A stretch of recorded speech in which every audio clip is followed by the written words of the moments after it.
छावांग और सोल्हे उस gambling house से निकलने वाले थे, पर तभी वहां पुलिस की रेड पड़ जाती है और ये रेड हेसू ने डाली थी। उन दोनों को लगता है कि हेसू ने उन्हें देख लिया, पर उनकी किस्मत से हेसू ने उन्हें नहीं देखा था।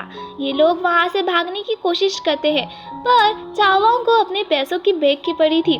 वो अपना पैसों का बैग लेने वापस जाता है, पर हेसू उसे पकड़ लेता है। छावांग ना तो अपना चेहरा दिखाने को तैयार था और ना ही वो पैसों का बैग छोड़ने के लिए तैयार था, पर सोल्हे उसे वहां से बचा के ले जाती है। पर इसी भागम भाग के समय छावांग की दाढ़ी हेसू के हाथों में आ जाती है। कार के अंदर जब छावांग पैसों का बैग खोल के देखता है तब वो हैरान था, क्योंकि उसमें पैसे नहीं थे। असल में भागते समय पैसों का बैग एक्सचेंज हो गया था। घर पर भी छावांग लटकी सूरत बना के बैठा था, जिस पर सोल्हे उसे पूछती है कि वो इतनी रूनी सूरत बना के क्यों बैठा है। छावांग उसे कहता है कि उसे वो पैसे नहीं मिले जो उसने जीते थे, और यहाँ तक उसके पैसे भी लग गए। जिस पर सोल्हे उससे कहती है कि उसे चिंता करने की जरूरत नहीं, क्योंकि वो उसके पैसे उसे लौटा देगी। तो छावांग उससे कहता है कि क्या उसे अंदाजा भी है कि वो कितने पैसे थे। सोल्हे फिर करेक्ट करते हुए कहती है कि वो उसके पैसे इंटरेस्ट के साथ 240 से 360 महीनों के अंदर लौटा देगी। तभी सोल्हे की नज़र एक आइलैंड की पिक्चर पर जाती है। उसके पूछने पर छावांग उससे बताता है कि इस आइलैंड का नाम बोरो बोरो आइलैंड है। जब उसके पास बहुत सारे पैसे हो जाएंगे तब वो इसी आइलैंड पर रहने के लिए जाएगा, क्योंकि इस आइलैंड पर कोई इंसान नहीं है, और जहाँ इंसान नहीं होंगे वहाँ भूतों के होने का तो सवाल ही नहीं उठता, क्योंकि उसे इंसान पसंद नहीं। तभी उसे उसी ऑनलाइन गैम्बलिंग की ओर से मैसेज आता है।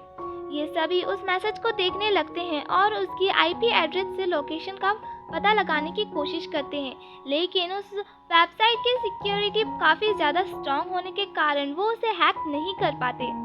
हेसू ने भी उस गैम्बलिंग हाउस को चलाने वालों को पकड़ लिया था, पर उसे पता चलता है कि आज तक मिस्टर किम के बेटों से उनकी भी बात नहीं हुई, क्योंकि मिस्टर किम के बेटे ने आज तक उनसे हमेशा फ़ोन पे ही बात करी थी। यहाँ सोल्हे, छावांग और सभी गोस्ट मिस्टर किम से उनके बेटे के बारे में पूछते हैं, पर मिस्टर किम को भी उनके बेटे के बारे में ज़्यादा नहीं पता था, क्योंकि वो काफ़ी ज़्यादा अकेला रहता था। वो उन्हें बताते हैं कि सबसे अजीब बात तो उसकी ये थी कि वो अपने सभी पैसों को कोई खास जगह नहीं छुपाता था, बल्कि काफ़ी ज़्यादा नॉर्मल जगह छुपाता था, जिससे किसी को भी उस पर शक ना हो। ये बात सुनकर सोल्हे और छावांग समझ जाते हैं कि मिस्टर किम का बेटा कहीं छुपा नहीं है, बल्कि उनके सामने ही है, बस कोई उसे देख नहीं पा रहा। तभी छावांग को याद आता है कि जिस होटल में उसने पुलिस यूनिट के लोगों के लिए लंच अरेंज किया था, उस होटल के टेरेस पर कुछ ज़्यादा ही एक्सपोर्टर्स थे, वो जो अंदर की ईंट को बाहर लाने के लिए यूज़ किए जाते हैं, पर वहाँ ज़रूरत से ज़्यादा थे।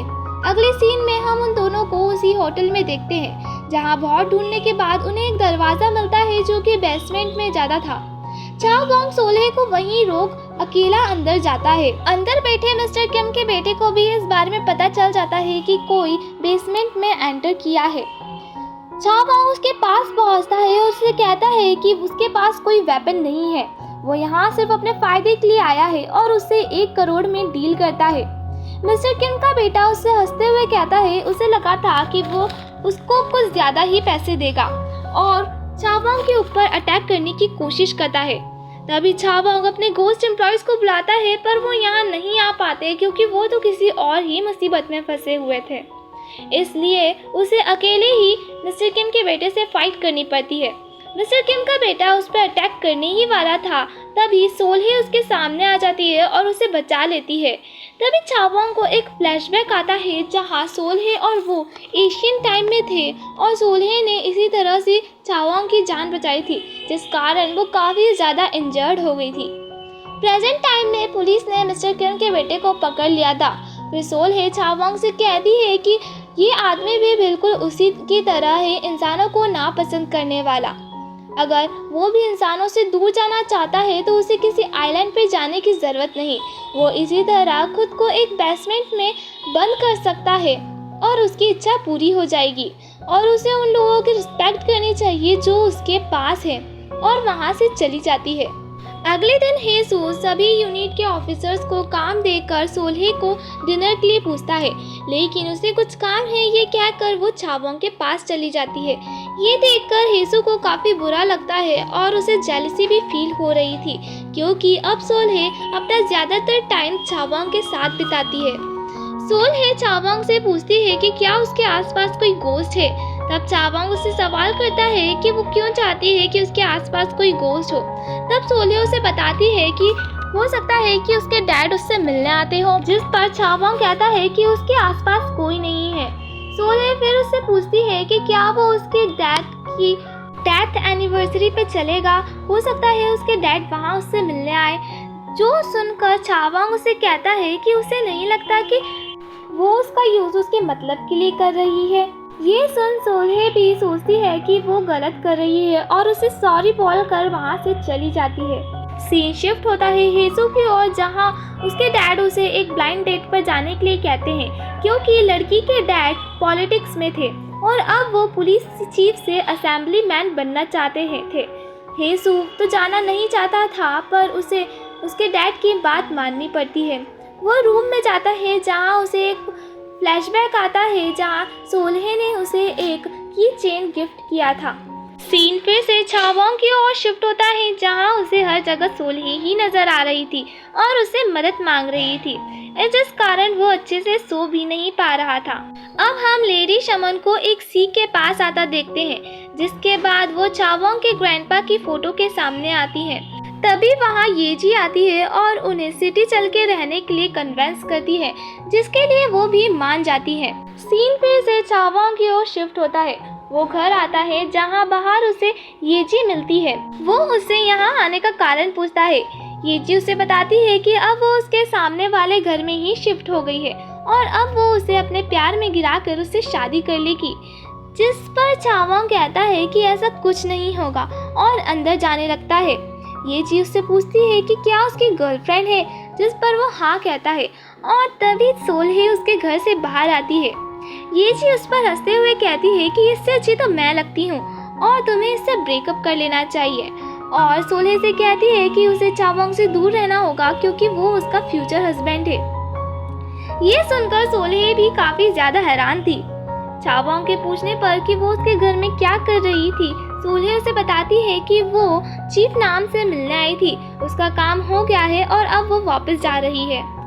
अंदर आकर वो चोई नाम पर गुस्सा करता है और कहता है कि अगर वो घर में अकेले हैं तो उन्हें घर का ध्यान रखना चाहिए, ना कि किसी को भी घर के अंदर बुला ले, जिस पर चोई नाम कहते हैं कि वो कोई और नहीं सोल्हे ही थी।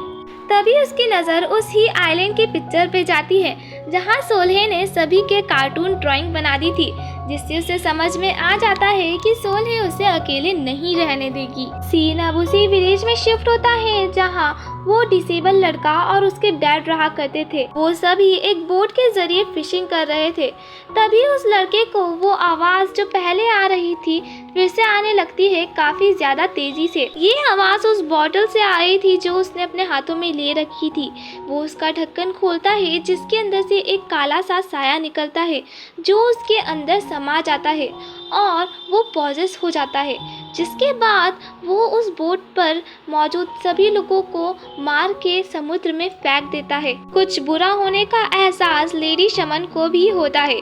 तभी उनके पास चोई नाम आते हैं और उनसे शहर आने का कारण पूछते हैं, जहां लेडी शमन उन्हें बताती है कि उन्हें ऐसा लग रहा है कि 10 साल पहले वो इविल स्पिरिट वापस आने वाली है।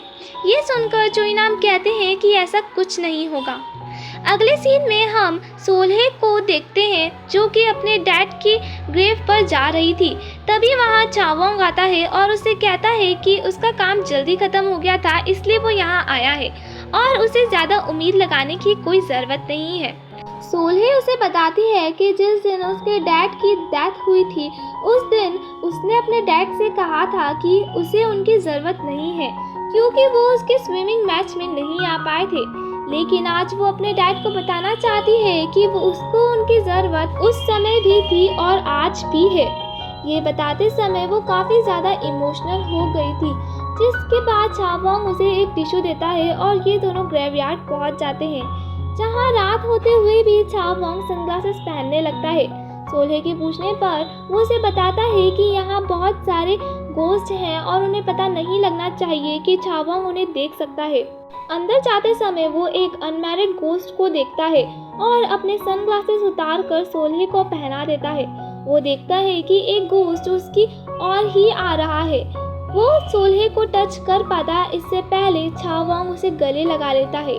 और इसी के साथ हमारा ये एपिसोड यहीं खत्म हो जाता है। अगर वीडियो अच्छी लगी हो तो वीडियो को लाइक करें और चैनल को सब्सक्राइब करें। बेल आइकन दबाना ना भूलें ताकि आप हमारी लेटेस्ट वीडियो के नोटिफिकेशन सबसे पहले पा सके। मैं इसी तरह की एक्सप्लेनेशंस की वीडियो लाती रहूँगी। तब तक के लिए बाय।